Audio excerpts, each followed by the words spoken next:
Yang juga jadi sorotan, Saudara Presiden Joko Widodo merespons pernyataan Menko Marves Luhut Binsar Panjaitan yang berpesan kepada Prabowo sebagai presiden terpilih untuk tidak membawa orang toksik ke kabinetnya nanti.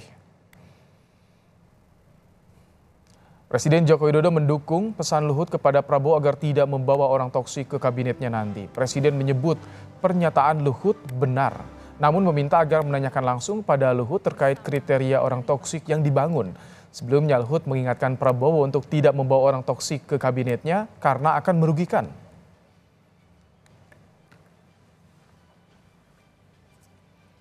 Orang toksik tidak boleh ada orang toksik di pemerintahan. Kalau ada usulan tidak boleh ada orang-orang toksik begitu di pemerintahan. Ya benar dong. Benar. Jadi sebenarnya benar ya. Benar. Arahnya kemana Pak? Hah? Ya ditanyakan kepada yang menyampaikan. Tanyakan ke Pak Luhut. Seperti apa melihat? Istilah toksik sendiri berasal dari bahasa Inggris yang artinya racun. Dari Kamus Besar Bahasa Indonesia, orang toksik diartikan sebagai orang yang punya sifat negatif dan membawa pengaruh buruk.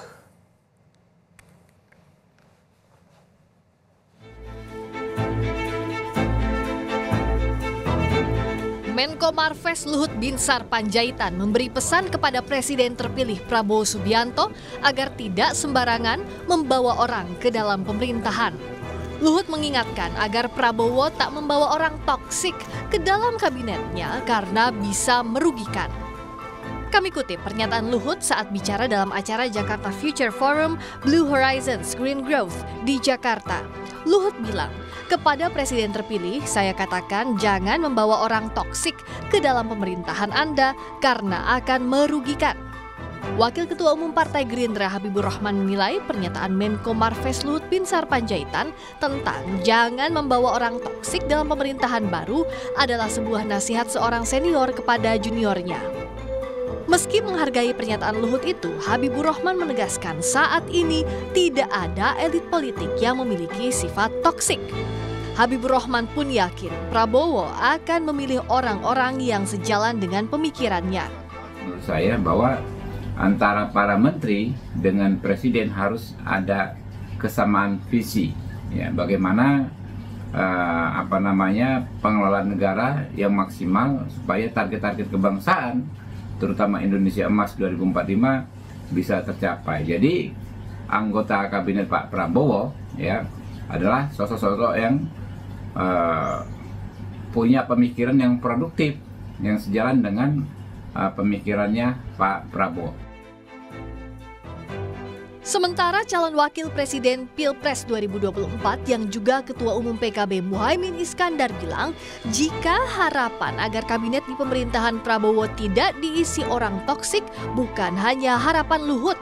Walau sempat menjadi rival dalam Pilpres 2024, Muhaimin berharap kabinet pemerintahan Prabowo Gibran diisi oleh orang-orang dengan kriteria baik. Toksik pasti bukan hanya harapan Pak Luhut, siapapun ingin kepemimpinan kabinet yang baik ya. Jadi bagaimana kriterianya saya kira semua orang juga paham.